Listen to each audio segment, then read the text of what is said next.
मयूरेश के रूप में इन्हें कैसे स्मरण किया गया है आप सुने। महोत्सव मनाया जा रहा था, चारों तरफ खुशियां थी। सिंधु को मालूम हो गया कि तुझे मारने वाला पैदा हो चुका है और वो बढ़ रहा, तू अपनी रक्षा का उपाय कर। वो दैत्यों को भेजता है, बहुत सारे दैत्यों को क्रमशः उसने भेजा है। एक व्योमासुर नाम का दैत्य था, विकराल रूप में आया और गणपति भगवान ने बातों बातों में उसको मार दिया। उसकी बहन का नाम था सतमाहिषा। वो बिल्कुल पूतना जैसी थी, बड़ी क्रूर हृदया, न मालूम अभी तक कितने बच्चों को खा चुकी थी। बन ठन करके आ गई और भगवान को वैसे ही जैसे पूतना ने भगवान को गोद में लिया धन, ऐसे इसने भी गोद में ले लिया। और गणपति भगवान को जैसे ही गोद में लिया, अब प्यार करने लगे। गणपति भगवान समझ गए कि ये दुष्टा पापनी मारने आई है। जब हाथ पैर हिलाते हिलाते नहीं, भगवान ने उसके नाक और कान पकड़ लिए और ऐसे पकड़े कि उसने बड़ी कोशिश की कि किसी तरह से ये छोड़ दे, लेकिन गणपति ने कहा अब तो शरीर ही छूटेगा तुम्हारा, तुम्हें छोड़ने वाली बात तो नहीं है। चीखने चिल्लाने लगी। आई तो थी एकदम दिव्य रूप धारण, फिर विकराल रूप में प्रकट हो गई और तब तक नहीं छोड़ा जब तक सतमाहिषा के प्राण पखेरु उड़ नहीं गए। देवता पुष्प वर्षाएं, और भी अनेक दैत्य आए। समय थोड़ा है, भगवान ने मारा। 5 वर्ष के हुए खेल रहे थे। एक दिन बड़ा विचित्र दृश्य उपस्थित हो गया। गौतम ऋषि, ध्यान दीजिए, गौतम ऋषि की पत्नी है अहिल्या, इन्होंने भोजन बनाया। वहीं भोजन बनाया, किसी काम से जरा से वो भोजनालय से बाहर हुई और गणपति भगवान आए, वो उठा करके खेल रहे थे काफी समय से। साथियों ने कहा भूख लग रही है। हेरंब, हेरंब भी नाम है, हेरंब। हे नाम है विघ्नों का और अम्ब नाम है विनाशकों का। विघ्नों का नाश करने वाले का नाम हेरंब है। बोले भूख लग रही है। उन्होंने कहा भी व्यवस्था कर। महाराज गए, सारे बर्तन भरे भराए उठा के ले आए, तो ला के साथियों खिलाने लगे। माता अहिल्या घबरा गई कि हमारे भोजन के साथ बर्तन भी गायब हो गए।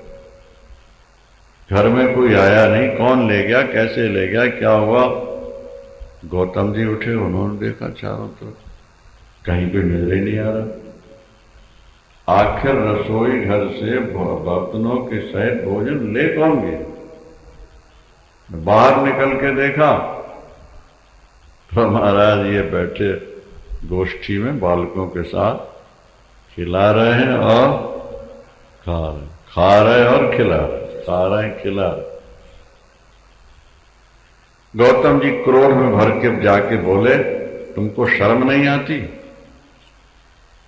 तो पार्वती के पुत्र होकर के और ऐसा गलत काम करते हो। हम तो तुम्हें परमात्मा समझ रहे थे कि कोई महान शक्ति पैदा हुई और तुम चोरी करने लगे। चलो मां के पास ले जाओ।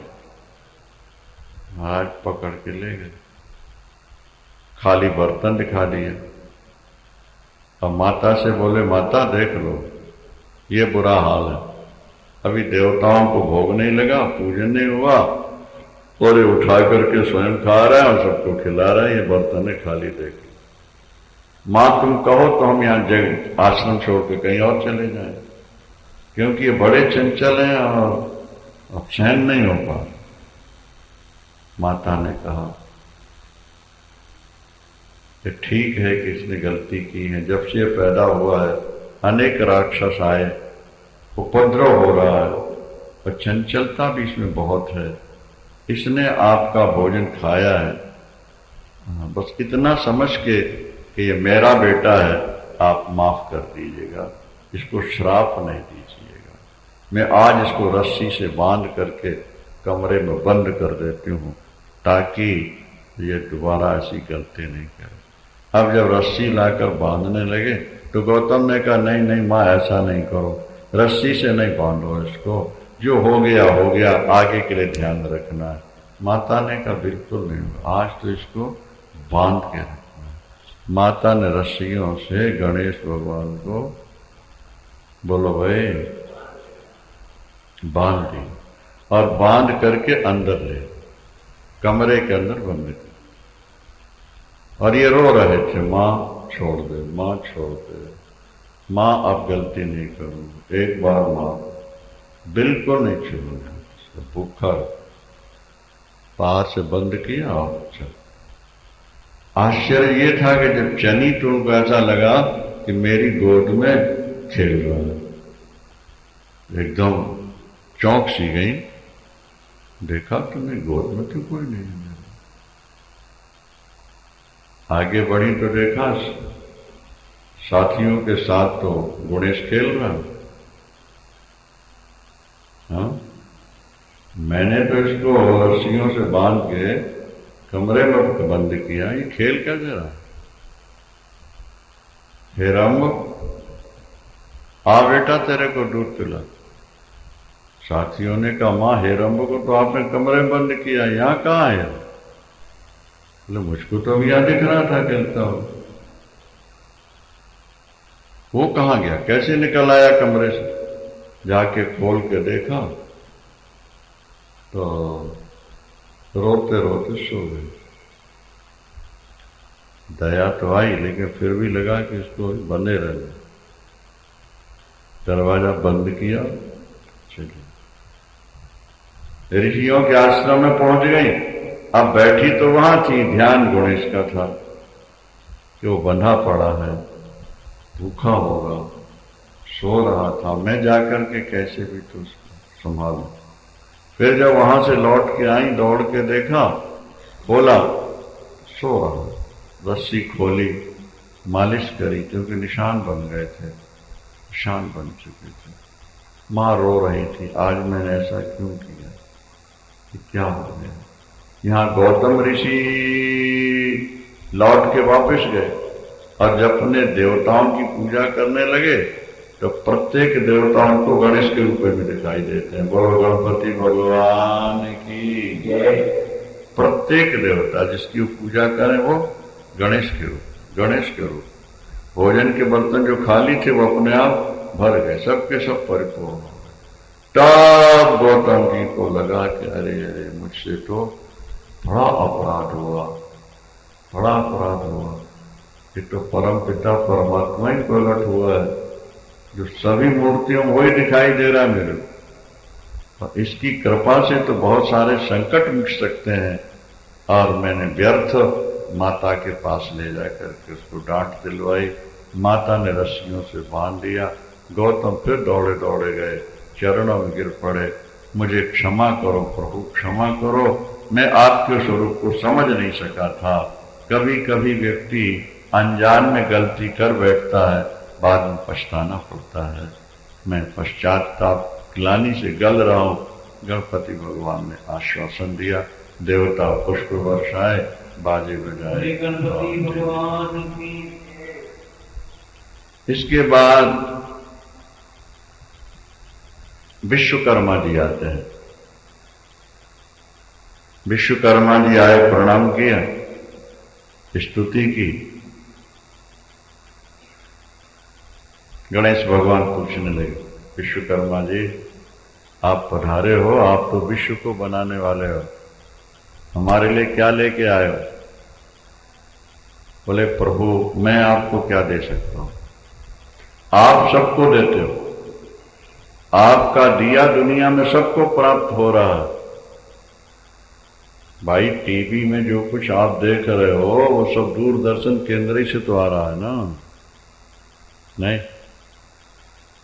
ना तो आपको दूरदर्शन केंद्र दिखता है और ना रास्ते में आते चित्र दिख रहे हैं। चित्र तो टीवी में प्रकट हो रहे हैं। अज्ञानी व्यक्ति यही सोचेगा कि इसके अंदर भरे हुए हैं वही निकल रहे हैं, लेकिन समझदार ये समझता है कि ये चित्र दूरदर्शन केंद्र से आ रहे हैं, वहां से अगर रिलीज ना हो तो यहां तो प्रकट हो ही नहीं सकते। देखो रास्ते में चित्र दिखते नहीं, दूरदर्शन केंद्र हमको दिखता नहीं, लेकिन ये हमारा विश्वास है, हमारा निश्चय है कि जितने चित्र आ रहे हैं सब दूरदर्शन केंद्र से ही आ रहे हैं। क्या उपग्रह के माध्यम से आ रहे हैं। पढ़े लिखे लोग सब समझते हैं। यही तरह से हमारे जीवन में जो कुछ हो रहा है वो बाहर से आता हुआ भले दिखाई न दे, देवता का केंद्र हमें भले ना दिखे, लेकिन हमें ऐसा मानना चाहिए कि हमारे जीवन में जो हो रहा है वो सब वहां से आ रहा है, उनका दिया हुआ ही हम प्राप्त कर रहे हैं। इस प्रकार की अगर भावना रहे तो एक तो आपको कभी अभिमान नहीं होगा, दूसरे कभी भगवान को आप भूल नहीं पाओगे। ना अभिमान होगा और न भगवान भूलेंगे, क्योंकि भगवान दे रहे हैं तो भगवत स्मृति बनी रहेगी आपको, और भगवान दे रहे हैं तो अभिमान किस बात का। भाई कोई सेठ मुनीम को देता है कि 1000 कंबल खरीद के और हरिद्वार में संतों को बांटो, हम मुनीम आकर बांटे और अभिमान से कहे मैंने दान किया, तो समझदार है कि मूर्ख हो। हाँ, उसको तो दीन होकर के यही भाव रखना है कि भाई मैं कहां दे रहा हूं, तो सेठ ने पैसे दिए, खरीद कर मैंने बांट दिए, मेरे क्या है। जैसे मुनीम दे करके अभिमान न करे तभी उसका कल्याण है, इसी तरह जीव भी कुछ कर्म करे अच्छा तो अभिमान न करे, ये मानकर कि हम तो ठाकुर के मुनीम हैं, वो वहां से दे रहे हैं, हम आगे डिस्ट्रीब्यूट करते चले जाते हैं, तो अभिमान भी नहीं होगा और भगवान की विस्मृति भी नहीं। क्या समझे। मान लिया जाए कि आपने पैसा कमा के मैन बाजार में दुकान खरीदी, तो मैंने खरीदी तो मैं ही याद रहेगा, और गरीबी थी और किसी ने 10 लाख रुपया दे करके, पगड़ी दे करके सामान डाल दिया और कहा इसमें कमाओ। अब वो व्यक्ति जब दुकान में बैठेगा तो वो 10 लाख देने वाले को भूलेगा क्या। बोलो, क्योंकि उसने हमें पैरों खड़ा किया, उसके सहयोग से हम आगे बढ़ रहे हैं, नहीं तो हम तो कुछ भी नहीं। तो दुकान में बैठा हुआ जैसे उसका स्मरण करता है कि उन्होंने दिया, इसी तरह हम भी हमेशा स्मरण करें कि प्रभु हमें आपने दिया हुआ है, आपकी कृपा का ही सब कुछ हमारे पास है, हम तो कुछ करने लायक ही नहीं। और ये बात हम पहले अनेक बार सुना चुके। कुछ लोग कहते हैं हमने अपनी बुद्धि से कमाया, तो कुछ लोग कहते हैं हमने अपने परिश्रम से कमाया, और हम लोग ये कहते हैं कि बुद्धि भी तो तुम्हें भगवान ने ही दी है ना। क्या बुद्धि भी तुमको भगवान ने ही दी है, शरीर में शक्ति भगवान ने ही तुम्हें दी हुई है, हमारे पास जो कुछ है वो सब उसका दिया हुआ है। मैं नहीं, मेरा नहीं, ये तन किसी का है दिया, मैं नहीं मेरा नहीं, ये तन किसी का है दिया, जो भी मेरे पास है वो धन किसी का है दिया, जो भी मेरे पास है धन किसी का है दिया। जो भी हमारे पास ईश्वर का दिया हुआ है विश्वकर्मा जी ने कहा प्रभु आपका ही दिया सब कुछ। बोले नहीं, कुछ तो लाए हो गए। तो फिर 4 चीजें विश्वकर्मा जी ने उनको दी है। 4। एक तो फरसा दिया, गणेश के हाथ में है ना। एक अंकुश दिया, और एक रस्सी होती, पास बोलते हैं उसको, और एक कमल दे दी। 4 चीजें विश्वकर्मा के द्वारा इनको प्राप्त हुई। उनकी शिक्षा भी प्राप्त हुई।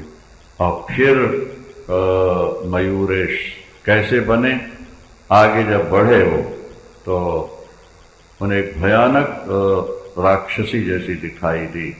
उसके डर से सारे बच्चे यहाँ वहाँ छुप गए। खा पी रहे थे, आम के फल खा रहे थे, एक दूसरे पर फेंक रहे थे। और एक फल जाकर के फेंका तो जाके लगा उसको, और भयानक रूप में आया। मेरे सिर पर फल फेंकने वाला कौन, सामने आ रहे तो मार दूंगी। बच्चे तो छुप गए, थोड़ी देर के लिए तो ये भी छुप गए। और उसके बाद जब उसने आक्रमण किया तो गणपति ने एकदम छलांग लगाई। एक अंडा था विशाल, वो अंडा फूट गया, उसके अंदर से मोर निकल आया, और अंत में युद्ध हुआ। तो वो समझ गई, अरे ये तो सामान्य जीव नहीं है। क्योंकि मुझे जब श्राप मिला था तो ये कहा गया था कि जिसके द्वारा अंडा फूटेगा वही तुम्हारे बेटों को मुक्त कराए। इनके बेटे हैं संपाति, जटायु, ये सब उस समय बंदी पड़े हुए थे, दास भाव में थे। उस अंडे से जब मयूर निकला तो बिनता चरणों में गिर गई, गणेश के स्तुति की। और बिनता ने कहा कि मैं कश्यप की पत्नी हूं, बिनता मेरा नाम है, मुझसे ही संपाति, जटायु, बैनते ये प्रकट हुए हैं। और ये अंडा में इसलिए संभाले थी कि मुझसे कहा गया था कि जब कोई महापुरुष अंडे को फोड़ेगा, समझ लेना यही तेरे बच्चों को बचाएगा। आपके द्वारा फूटा है। मयूर निकला उसके अंदर, अंडे के अंदर से मयूर निकला। तो बिनता ने कहा प्रभु इस मयूर को आप स्वीकार। उस समय गणेश जी मयूर पर बैठ गए। हे रंग, तब से उनका नाम पड़ा मयूरेश। मयूर के स्वामी मयूरेश कहलाते हैं। और फिर आगे चल पड़े। 13 वर्ष के हो गए तो ये हुआ कि अब इनका विवाह कर दिया। कहा गया कि इनके लिए नारद जी आ गए। नारद जी ने कहा एक नहीं 2 विवाह हो, सिद्धि और बुद्धि, उनके साथ इनका विवाह।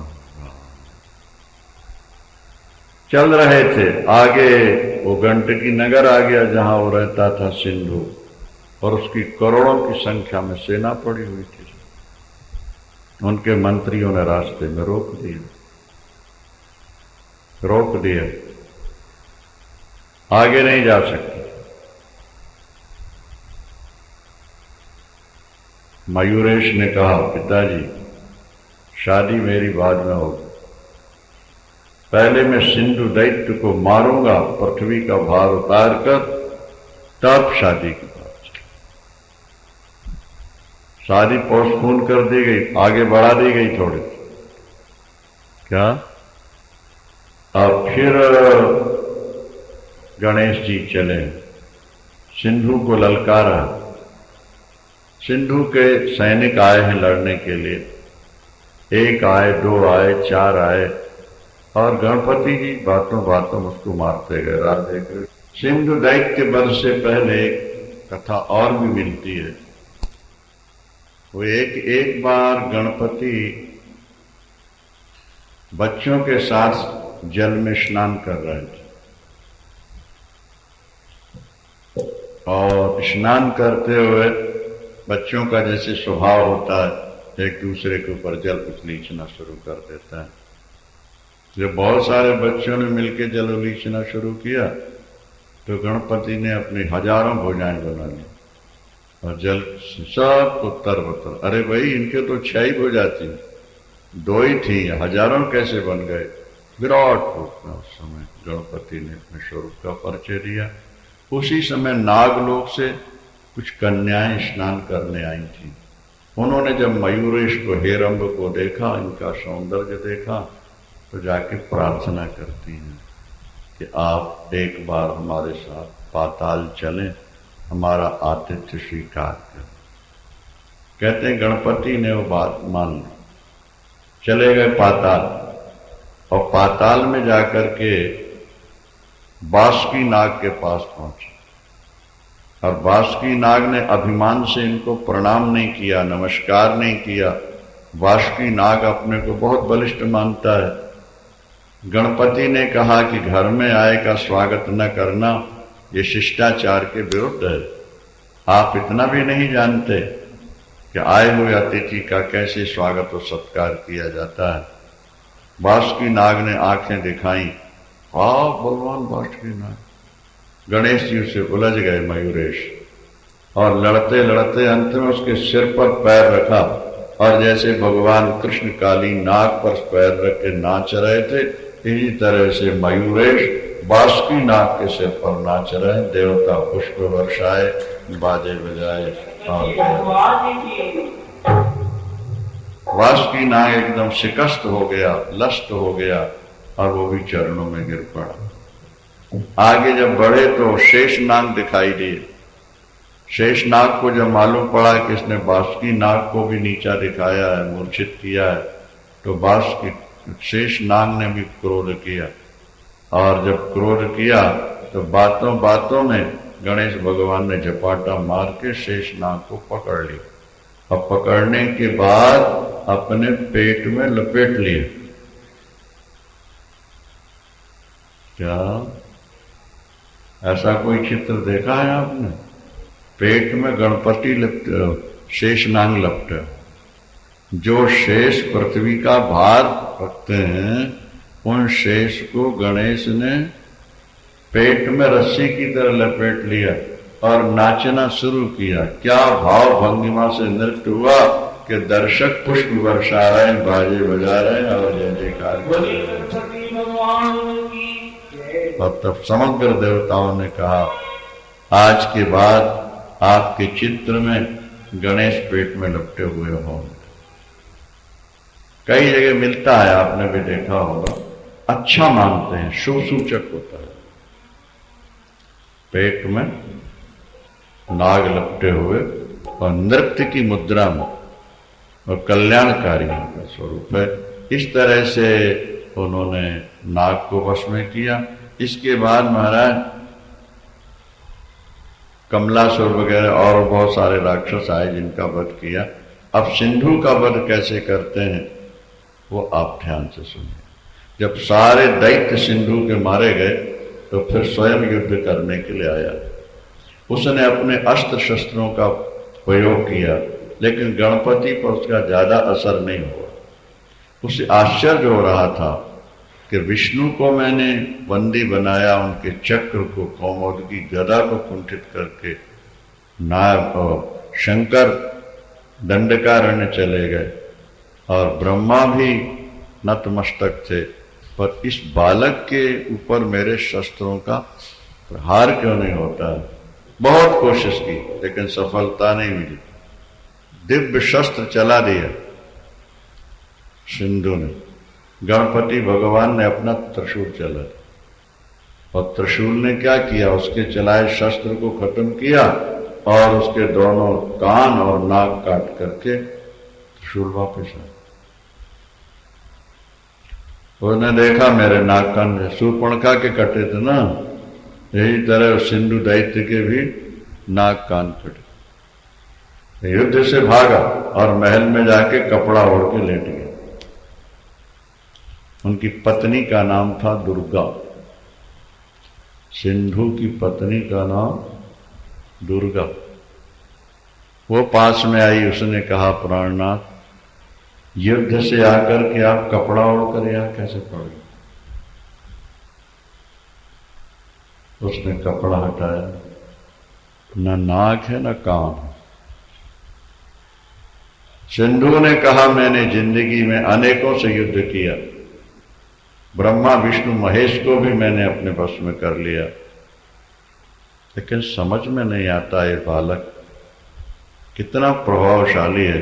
इसने त्रिशूल चलाया, मेरे शस्त्र को समाप्त करके नाक और कान भी काट ले गया। लज्जा से मैं यहां आकर के छुपा पड़ा हुआ। दुर्गा ने कहा आप मेरी सलाह मान लें, अभी भी आपका कल्याण हो सकता है। बोलो दुर्गे क्या कह रहे हो? बोले वो चराचर के स्वामी जगत पिता परमात्मा ही स्वरूप में आए हैं। अगर आपने देवताओं को बंदी गृह से नहीं छोड़ा, नारायण को नहीं छोड़ा, तो आपके लिए संकट है, बहुत बड़ा संकट है। आप मेरी प्रार्थना स्वीकार करें, देवताओं को बंदी गृह से छोड़ दें, और नारायण को जो तुमने यहाँ नजर कैद कर रखा, इनको भी स्वेच्छा से छोड़ दें। तब सिंधु कहता, सिंधु ने कहा देवी, सिंधु ने कहा देवी सही बात तो यह है कि मैं मयूरेश को अच्छी तरह जानता हूं। मैं मयूरेश को इनके नखाग्र भाग से करोड़ों ब्रह्मा विष्णु प्रकट होते हैं, ये करोड़ों ब्रह्मांड के स्वामी। तो फिर नाथ उनसे युद्ध करने में क्या लाभ होगा, जब आप जानते हो कि ये परमपिता परमात्मा है और इस रूप में मुझे मारने आए हैं, तो आप शरणागति स्वीकार कर लें। उन्होंने कहा कि नहीं, शरणागति नहीं। जैसे राम के हाथ से रावण मर करके मुक्त हुआ, यही तरह इनके हाथ से मर करके मैं मुक्ति चाहता हूं। उनके हाथ से मरूंगा, मेरी मुक्ति हो जाएगी। तब तक मयूरेश ने 4 मंत्रियों को भेज दिया, जाओ पकड़ के ले आओ, पकड़ के ले आओ। पड़ा हुआ था वहां, तो पहुंच गए वहां। नंदी भृंगी भूतराज पहुंचे, अब फिर पाल पकड़ के उसके खींचने लगे। अरे कायर, युद्ध से भागकर घर में आकर सो गया, लेट गया, अभी भी तू पराजय स्वीकार कर ले, मयूरेश तुझे क्षमा कर। उसने कहा नहीं, ये हमारे स्वभाव के विरुद्ध युद्ध कर। भयानक युद्ध हुआ, और युद्ध में जब सारे इसके शस्त्र खत्म हो गए और फिर चला गणपति भगवान की ओर, तो गणपति भगवान ने उनका जो पांस है वो उन्होंने छोड़, और उसने क्या किया, जो उसने अमृत पात्र जो उसके पास था उसको पहले खत्म किया, और उसके शरीर में शस्त्र ऐसे प्रवेश किए कि इसके प्राण पखेरु उड़ गए, देवता पुष्प बरसाए, बाजे बजाए और जय। इस तरह सिंधु दैत्य का वध, ये सामान्य प्रतापी नहीं थे, ये रावण, कुंभकर्ण, हिरण्याक्ष, हिरण्यकश्यपु जैसे ही बलशाली थे, लेकिन गणपति भगवान ने बातों बातों में इनको समाप्त किया है। शेष कथा शाम को सुनेंगे, अब केवल 2 बैठकें शेष हैं। कथा भाग बहुत ज्यादा है, इसलिए कोशिश करेंगे इसको संक्षेप में कह के पूरा करते हैं। बोलिए गणपति भगवान की।